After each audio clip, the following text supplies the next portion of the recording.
మన ప్రభు అయిన యేసుక్రీస్తు నామములో మీకందరికీ వందనములు.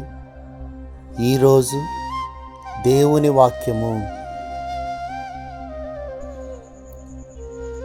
క్రీస్తు అనుగ్రహించు సమాధానము మీ హృదయములలో ఏలుచుండనీయుడి.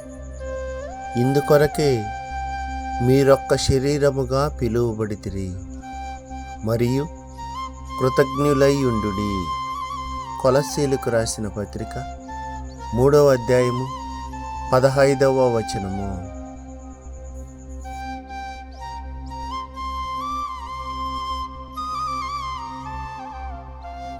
ఈ దినము దేవుని కృప మనకందరికీ తోడై ఉండును గాక. ఆమేన్.